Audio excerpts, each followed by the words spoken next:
Время новостей на канале Абаза. В студии Марина Будба. Здравствуйте. Сегодня в выпуске. Народное собрание может предложить свою редакцию концепции грузино-абхазских отношений. Президент встретился с депутатами парламента Абхазии. Ветераны призывают объединиться. 217 подписей орденоносцев и героев Абхазии собралось под обращением, в котором призывают президента Аслана Бжани добровольно уйти в отставку. Поставленная задача выполнена успешно. Колонна мобильного многопрофильного госпиталя Южного военного округа Минобороны России приступила к совершению марша из Абхазии в Ставропольский край. Народное собрание может предложить свою редакцию концепции грузино-абхазских отношений. Президент встретился с депутатами парламента Абхазии. В ходе встречи, которая продолжалась 2,5 часа, Аслан Бжани ответил на вопросы о концепции внешней политики, о помощниках президента, о том, имеет ли право гражданин Абхазии привлекать инвестиции из Грузии, удалось ли сотрудникам СГБ предотвратить государственный переворот. Об этих и других вопросах короткий дайджест Надежды Боровиковой. Встреча президента с депутатами парламента состоялась на фоне прошедших неделю назад митингов оппозиции, ареста Ахры Авицба и широко обсуждаемой темы взаимоотношений с Грузией. После вводного слова спикера Валерия Кварча первый вопрос задал депутат Дмитрий Ардзенба. Он поинтересовался, почему в концепцию внешней политики Абхазии вошла формулировка о многоуровневых отношениях с Грузией, несмотря на то, что депутаты в ходе предварительных обсуждений просили этот пункт исключить. Обращаюсь к вам как к ключевому институту нашего государства. Пожалуйста, подготовьте письмо с вашей формулировкой. И эта формулировка будет отражена в нашей концепции. Я проблемы никакой не вижу в этом. Хотите этот термин убрать, давайте мы его уберем. Михаил Петрович приходил и говорил. Вы с кем-то приходили, вас несколько человек было, помните, мы обсуждали. Я и сейчас вам говорю, и тогда. Дайте редакцию, она будет там исполнено. Леонид Чамагуа задал вопрос о приезде грузинской делегации в Абхазию, отметив, что в том и последующих инцидентах не слышна позиция администрации президента. Наталья Смыр конкретизировала вопрос о помощниках президента. Помощник Сакания, президента, помощник Авицба, помощник Квирая. Уважаемый Аслан Георгиевич, немного ли вы набрали себе помощников? Один посягает на Конституцию, второй обвинен в терроризме, Сакания в пересечении государственных границ или встречи с представителями Грузии. Корчава тоже политик, простите, не знаю. Вы можете мне просто мне, как, я не знаю, просто как гражданину Абхазии, не говоря уже как депутату, объяснить, что происходит в государстве? Что касается помощников, значит, в соответствии с штатным расписанием в администрации президента, Они были все внештатные. В администрации президента 3 помощника состоят в штате. Остальные, значит, это внештатные помощники. Из тех, кого вы перечислили, в штате состоял только Авицба. Все остальные являются внештатными помощниками по определенным направлениям работы. Да, сегодня эти люди не работают, и сложилось так, что у каждого были свои причины, по которым они подали в отставку, или наоборот, я принял решение их освободить от занимаемой должности. К этому вопросу так бывает в жизни. У нас бывает, что меняют премьер-министров, министров внутренних дел. У нас в практике было, когда в течение 5 лет у нас поменялся 5 раз премьер-министр. Наталья Смыр также спросила, почему борьба с коррупцией началась именно с дела врачей, у которых сумма предполагаемых хищений в разы меньше, чем у других высокопоставленных чиновников. Аслан Бжани напомнил, что до врачей были и другие антикоррупционные расследования. Но если вы помните, весной, не весной, а летом прошлого года, по материалам не контрольной палаты, а по материалам оперативных служб было возбуждено уголовное дело в отношении генерального директора Абхазавтодора. И там речь не идет о 2 рублях, там речь шла о 20 миллионах рублей. Это только один из эпизодов. Но дело сегодня в ближайшее время будет передано в суд. Была избрана мера пресечения в отношении подозреваемого. Мера пресечения была изменена. Известные общественные деятели в эту деятельность постарались вмешаться в качестве ходатаев. И человека, значит, да, ему под 70 лет, он находится под домашним арестом, дело находится в суде. Я как бы не сторонник подходов к этим вопросам, вот, знаете как, наскоком. Это большая проблема, ее нам надо решать всем вместе. И желательно давать такие оценки выверенные. Вы, наверное, знаете, что в Генеральной прокуратуре много и других дел. Депутат Алмазхан Ардзинба задал вопрос, имеет ли он право, как гражданин Абхазии, ездить в Грузию, налаживать бизнес, привлекать инвестиции и так далее. Президент ответил, что граждане Абхазии никак не ограничены в своих перемещениях, в том числе в Грузию. Другое дело, что вести переговоры от лица государства Аслан Бжания никому полномочия не давал. Когда стало ясно о том, что он намеревается ехать туда, а он на эту тему разговаривал со многими людьми, у меня состоялся разговор. Имея статус помощника, даже на общественных началах, ты туда ехать не можешь. Если ты сделал приоритет такой, это твое право. На этом разговор был закрыт. Мне было ясно, предельно ясно, как и всем остальным, что его выезд, поездка в Грузию туда и обратно, об этом, что вся Абхазия будет знать, что это никто не утаит, это было очевидно. Поэтому я к этому отнесся таким образом. Я сказал, пока ты помощник, это дело не поощряется. Точка. Все остальное был его выбор. В отношении того видеоматериала, я его увидел тогда, когда вы его увидели. Я до этого этот материал не видел. Но вы обратите внимание, человек разговаривает, держит в руках стакан со спиртным напитком. Человек выпил то, что он сказал, не соответствует действительности. Нет в этом селе такого парка. Это первое. Второе, его никто не наделил такими полномочиями, чтобы парк, имена ему давать. А вы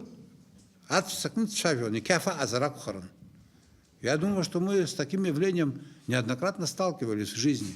Депутат Алмазхан Ардзинба спросил, правда ли, что сотрудники службы госбезопасности предотвратили государственный переворот. У меня нет привычки вмешиваться в чью-то работу, особенно в такую тонкую материю, и давать какие-то ценные указания. Было бы, наверное, правильно через какое-то время, там идет работа, было решение суда позавчера или когда оно было. Я думаю, что через какое-то время руководство службы будет готово с вами говорить в закрытом режиме. Так я думаю. Если в этом будет необходимость, я их попрошу, руководство компетентных органов, и они давайте в закрытом режиме с вами пообщаются. Дайте им несколько дней, потому что это кропотливая работа и так далее. Я даже не читал то, что они вывесили. Если вы мне верите, я это не читал. Я этого не видел. Я знаю в общих чертах, что происходит. То, что все знают, то, что было в открытой печати. А детали, давайте на той неделе они подойдут, сядут в закрытом режиме, значит, с тем, чтобы не было лишней утечки, они об этом вам скажут.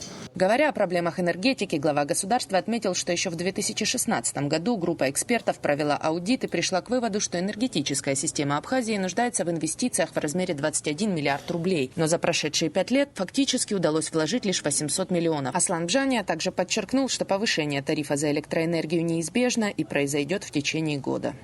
Первое, что мы должны будем сделать, это невозможно делать сейчас в условиях перетока. Это нужно сделать хотя бы с 1 января будущего года. Установить экономически обоснованный тариф. С учетом того, что мы деньги на генерацию не тратим. Экономически обоснованный тариф, который имеет отношение к доставке электроэнергии по этим сетям изношенным до потребителя. Это непопулярная мера. Без этого невозможно. Но если даже исходить из того, что мы сегодня имеем 40 копеек, большая часть не платят эти деньги. И не платят потому, что нет приборов учета потребления электроэнергии. Там, где приборы есть, 90% платежей мы обеспечиваем. Депутат Леонид Чамагуа предложил ежегодно закладывать в республиканский бюджет средства на приобретение приборов учета электроэнергии. В бюджете при формировании бюджета не учтено, могу ошибиться, но не сильно, порядка 370 миллионов рублей. Вопрос, почему они не учтены? Там прямо пишется, где источники дохода, какие суммы приходили из этих источников в прошлые годы, и что в этом бюджете эти суммы не учтены. Ну, я не специалист, я с этим здесь разбираться не буду, еще раз говорю, я верю отчету контрольной палаты, до этого не ставил под сомнение, и сейчас не буду ставить. Но мы можем пойти на такой шаг, да, давайте 100 миллионов включим. В этом году приборы учета частично завезем, потом в следующем году. Вы знаете, эти миллиарды, они сложились в результате нашего бездействия за несколько десятилетий. Президент Аслан Бжания сообщил, что вопрос ремонта линии Ачгуара тоже практически решен. Линия Ачгуара будет отремонтирована. На это отдельные деньги, специальная статья не нужна. Мы без этого решим. Договорились уже. Договорились на уровне Министерства энергетики Российской Федерации. У меня нет опыта общения с этими людьми отрицательного. Я не могу сказать, что эти люди брали на себя обязательства и не выполняли. Такого не было. Они заказали на заводах необходимое оборудование. До 10-15 апреля мы оборудование получим. Это примерно 70 миллионов рублей стоимость этого оборудования. И своими силами осуществим монтажные работы, ремонтные работы. Проблемы майнинга, транспортного транзита через Абхазию, сложности во взаимодействии депутатов с правоохранительными органами и ряд других вопросов обсудили народные избранники с главой государства. Надежда Боровикова, Элеонора Гилаян, Раму Канкия, Сосрыкуа Гуха, Абаза ТВ. Ветераны призывают объединиться. 217 подписей орденоносцев и героев Абхазии собралось под обращением, в котором призывают президента Аслана Бжания добровольно уйти в отставку. Парламент назначить выборы, политические и ветеранские организации объединиться и создать совместную комиссию по контролю над соблюдением норм выборного законодательства. В обращении есть и другие рекомендации. Все требования озвучили сами ветераны в ходе пресс-конференции. Подробности в репортаже Марианы Котовой.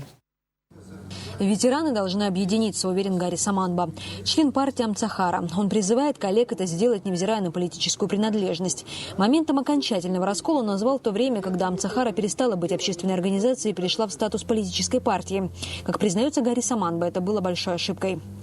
Была ситуация, когда мы создавали организацию нашу, в партию переводили.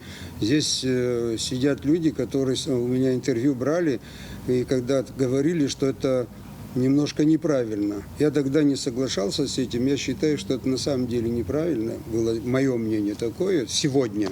Тогда такого мнения у меня не было. Но на самом деле я считаю, что ветеранское движение нельзя переводить в партию. Это мое мнение. С ним согласен Виталий Тарнава, в свое время занимавший одну из руководящих должностей в Амцахаре. По его мнению, в Абхазии так и не сложилась политическая система. А превращение ветеранских организаций в партии и политические движения лишь усугубило этот процесс. Была допущена стратегическая ошибка, хотя тогда те, кто принимал это решение, они думали только тактически, надо было выиграть выборы, но не думали на несколько шагов вперед. Когда ты создаешь ветеранскую организацию с политическими целями, называешь ее общественно-политической организацией, а не просто общественным движением, которое в гуманитарных целях создается, а потом создается из другой части ветеранов еще одно политическое движение, то это прямой путь к конфронтации, к сталкиванию людей, которые вчера вместе защищали Родину и сидели в окопах. Эту ошибку допустили мы все. Как может быть партия политическая из ветеранов? Вот ветераны умрут, а дальше кто будут в этой партии находиться? Ну, это ненормально чуть-чуть, это когнитивный диссонанс. Это получается, человек 20-летний станет членом Амцахара или АРО, через 10 лет он что, ветераном же не станет, а она имеет логотип ветеранской организации. Это неправильно. Что касается ситуации с арестом Ахрика Авицба, то, по словам Саманбы, налицо действие двойных стандартов. Если в конце 2019 года его активность приветствовалась нынешней властью, то сегодня те же самые поступки инкриминируются ему в суде. Саманба не видит в этом никакой логики. Ровно год тому назад такая же ситуация была. Ахра был, Авицба. Я не его сторонник, поверьте мне. Сегодня что инкриминирует о том, что у него оружие там нашли и так далее. А что, год назад оружия не было? Мы же видели видео и так далее, когда смещали бывшего президента Хаджинба. то же самое, они все вместе стояли, и никаких проблем не было. Я считаю, что двойных стандартов в Абхазии не должно быть. Ветераны призывают не накалять ситуацию, прекратить противостояние на всех площадках, в том числе и в социальных сетях, которые стали сегодня платформой для выражения мнений, а также лакмусовой бумажкой при оценке ситуации в стране. Они просят власти и оппозицию начать конструктивное сотрудничество, а коллег из АРУА провести съезд спокойно, без попыток совершить революцию.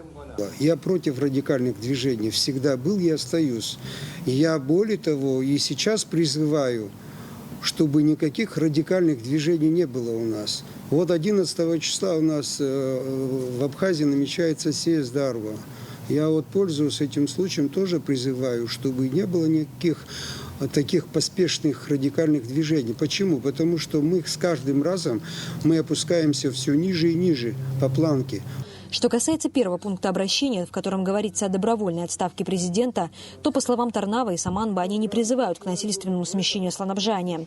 Сам глава государства должен внимательно рассмотреть сложившуюся ситуацию и сделать выводы о своей возможности занимать президентское кресло без риска вызвать попытки госпереворота. По мнению ветеранов, есть факторы, говорящие о том, что президенту лучше оставить эту должность. Сегодня, учитывая, что год прошел, и ситуация никак не меняется в лучшую сторону, посчитали так. Вот. Но с другой стороны, я вот здесь, Виталий, мой друг, сказал, если выбрали президента, он должен до конца отбыть свой срок. Мне так кажется, мое мнение такое. Почему? Потому что здесь принудительно никто никого не заставляет. Но есть очень много промахов. Здесь самое страшное, почему сегодня вот это прозвучало, есть сегодня доктрина президентская, да?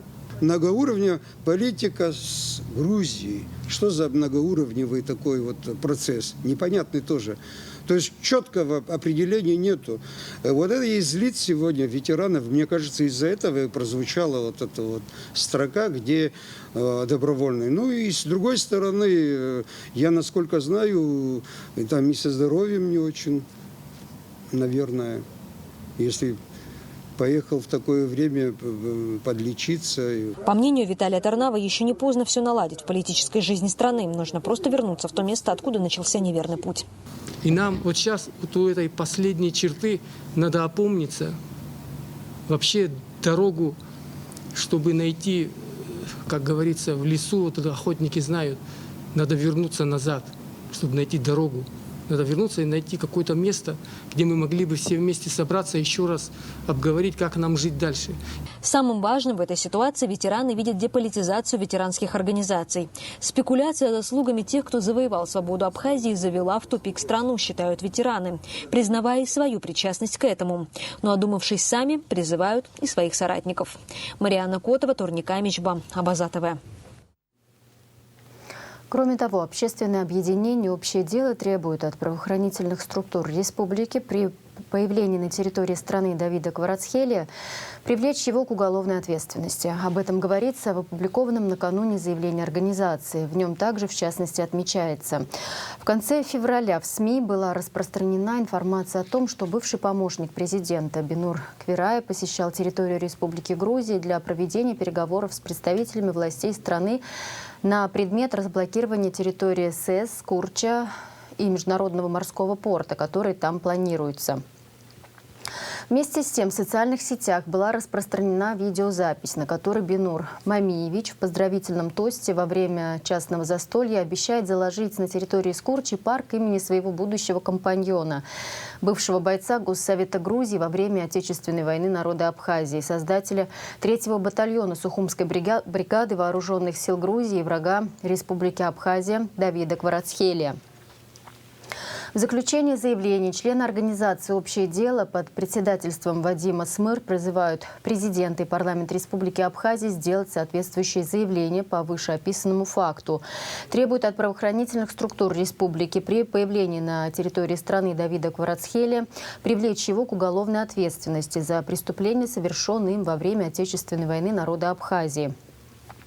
А также призывают все общественные и политические организации, понимая уровень опасности, выступить с единой, осуждающей данный факт позицией.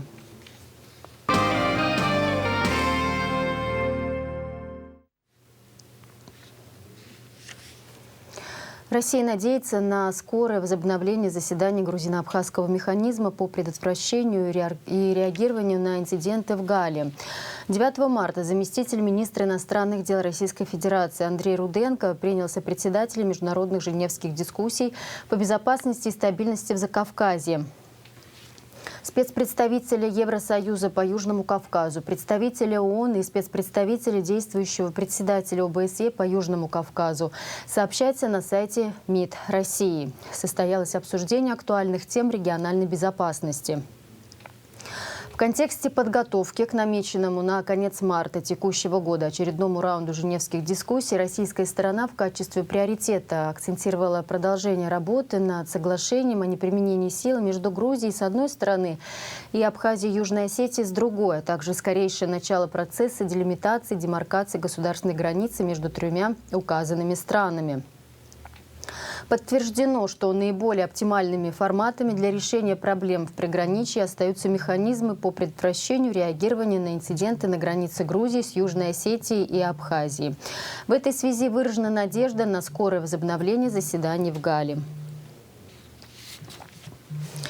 Ахра Авицба планировал принять участие в попытке государственного переворота. Об этом сообщается на официальном сайте Службы государственной безопасности Абхазии. В нем, в частности, указано: 4 марта гражданин Абхазии Авицба Ахрик Русланович, 1986 года рождения, был приглашен в СГБ Абхазии для проведения с ним разъяснительной беседы о дальнейшем недопущении нахождения с ним вооруженной охраны, состоящей из иностранных граждан. Авицба отверг предложение правоохранительных структур, сообщает сайт СГБ. В этот же день при реализации оперативной информации сотрудниками СГБ и МВД Республики Абхазия по месту жительства Авицба были обнаружены и изъяты ручные пулеметы, автоматы, пистолеты и боеприпасы к ним в большом количестве, ручные противотанковые гранатометы и средства специальной связи. Гражданин Авицба задержан и водворен в СИЗО СГБ. Также задержаны 5 иностранных граждан, преимущественно граждан Украины. По имеющейся в СГБ Республики Абхазия оперативной информации, задержанные граждане планировали принять участие в попытке государственного переворота, сообщает СГБ. По факту незаконного приобретения и хранения оружия возбуждено уголовное дело. Задержанный 4 марта Ахра Авицба завершил голодовку, сообщает «Спутник». По словам адвоката Авицба Инги Габилая, накануне к заключенному была вызвана медсестра. У него есть заболевание, которое голодовка может усугубить. Мне позвонили и попросили, чтобы родственники привезли необходимые препараты. Родственники все купили, и я передала их. Сегодня он сдал анализы, и после получения результатов анализов будут ставить капельницы, рассказала Габилая. Также адвокат отметил, что 9 марта планирует подавать жалобу на решение Сухумского городского суда в Верховный суд Абхазии и готовит документы для обращения в Генпрокуратуру для оценки действий силовиков в момент обыска дома Ахра Авицба. Считает задержание Ахра Авицба исключительно внутренним делом Республики Абхазия, которое относится к компетенции ее правоохранительных и судебных органов посольства России в Абхазии. Об этом сообщается в комментарии на официальном сайте посольства. В нем также отмечается: выражая надежду на урегулирование данной ситуации в строгом соответствии с национальным законодательством, призываем общественно-политические организации не вмешиваться в ее юридические аспекты ради сохранения стабильности и порядка в государстве.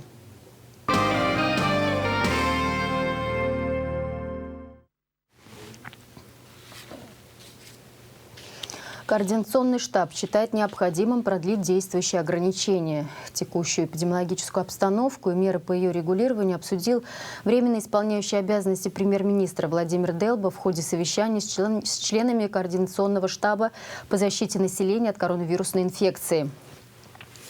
На встрече присутствовали министр здравоохранения Тамас Сахнаки, главный санитарный врач Людмила Скорик, руководитель аппарата Кабинета министров Давид Сангулия.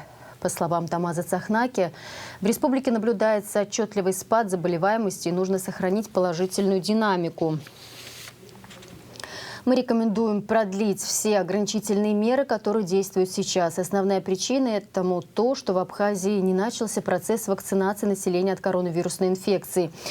Необходимо сохранить хорошие, стабильные результаты, которые у нас видны с середины февраля до сегодняшнего дня, отмечает Людмила Скорик. По ее словам, на данном этапе снимать ограничения нельзя. Владимир Делба согласился с медиками в том, что достигнутый результат важно сохранить. Предложение о продлении ограничительных мер представит на рассмотрение президенту в проекте соответствующего распоряжения. Подписанное распоряжение будет опубликовано на официальном сайте президента страны. Министерство просвещения и языковой политики обеспечит школы Абхазии рециркуляторами, приборами для очистки и обеззараживания воздуха. Они были приобретены за счет резервного фонда президента Абхазии на сумму 3 400 000 рублей. Министр просвещения и языковой политики Инал Габли отметил, что приборы передадут школам в течение недели. По словам министра, на сегодняшний день среди учителей и школьников минимальное количество заболевших, учебный процесс продолжается. Поставленные задачи выполнены успешно. Колонна мобильного многопрофильного госпиталя Южного военного округа Минобороны России приступила к совершению марша из Абхазии в Ставропольский край. За период работы с 20 октября 2020 года российские врачи приняли на лечение более 3000 граждан Абхазии. О работе российских медиков расскажет Анастасия Никонова. Свою деятельность на территории Абхазии мобильный многопрофильный госпиталь начал 20 октября 2020-го. Тогда в республике была крайне сложная эпидобстановка. Каждый день пополнялась статистика заболеваемости вирусом COVID-19. Более чем за 5 месяцев работы российские врачи приняли на лечение и консультацию почти 4000 граждан Абхазии. Из них амбулаторно около 3000, стационарно 450 человек. Также в мобильных лабораториях полевого госпиталя было проведено свыше 18 000 различных клинических исследований, в том числе более 5000 ПЦР-тестов. 1 марта президент Абхазии Аслан Джани объявил благодарность личному составу российского военного госпиталя.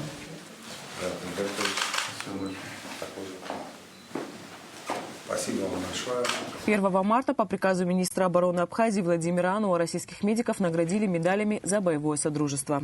Большое спасибо от Министерства обороны Республики Абхазии и от меня лично. Будьте здоровы. 9 марта колонна мобильного многопрофильного госпиталя Южного военного округа завершила свою миссию и приступила к совершению марша из Абхазии в Ставропольский край.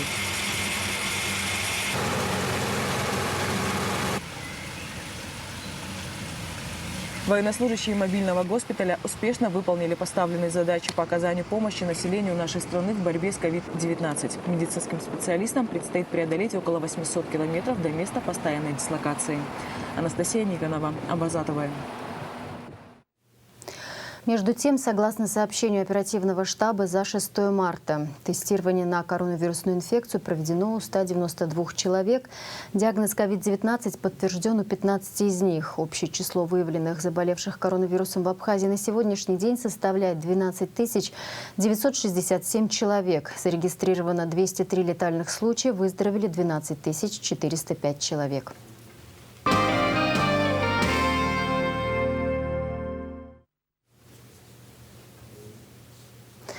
МВД проводит ежедневный мониторинг ранее отключенных от энергосети майнинг-ферм. Слово пресс-службе МВД.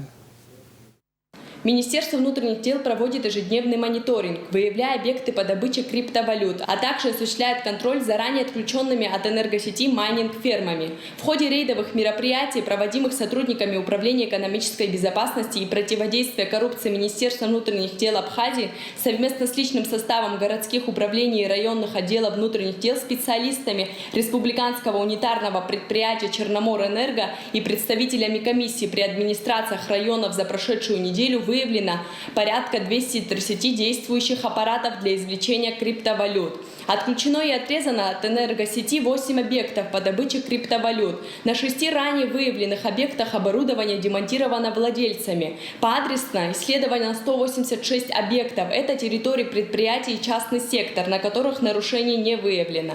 Осуществлен демонтаж 2 трансформаторов и отправка на ответственное хранение в Республиканское унитарное предприятие «Черноморэнерго» на ранее опечатанных объектах, которые в нарушении установленного запрета на деятельность по извлечению криптовалют повторно подключились к энергосети. Выставка фотографий, посвященная женщинам, оставившим глубокий след в истории Абхазии, открылась на набережной Махаджиров у Абхазского государственного драмтеатра. Среди фотографий, представленных зрителям, портреты Кериман Халисабжноу, Минадоры Зухба, Екатерины Шакрыл, Нелли Тарба, Людмилы Логу и другие. Выставка приурочена к Международному женскому дню 8 марта. Организаторы выставки ставили целью показать и рассказать подрастающему поколению о непростом, но значимом жизненном пути известных женщин Абхазии, чтобы их жизненный подвиг и искалеченные судьбы не были забыты. В феврале на Абаза ТВ и в Ютубе стартовало первое научно-познавательное шоу для детей, созданное при поддержке Сухумского офиса Детского фонда ООН. Одна из главных целей программы – вдохновить детей и вызвать у них дополнительный интерес к наукам, окружающей среде и другим важным процессам, которые влияют на жизнь человека.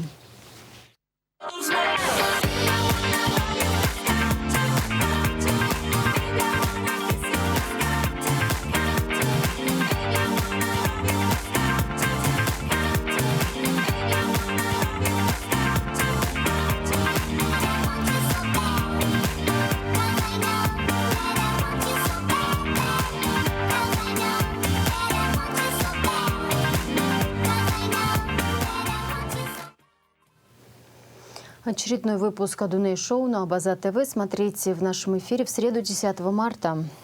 В Абхазии накануне завершился двухнедельный международный благотворительный проект по стерилизации животных. За время акции ветеринары из России прооперировали 227 кошек и собак. Организаторы благотворительного проекта «Сибирь-Индия» за время акции успели поработать в Гудауте и Сухуми. В завершении выпуска прогноз погоды.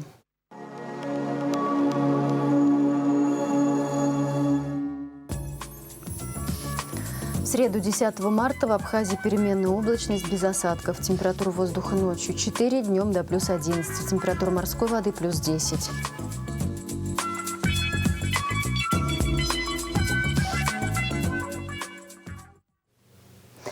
На этом пока все. За развитием событий следите вместе с нами на сайте abaza.tv. До встречи.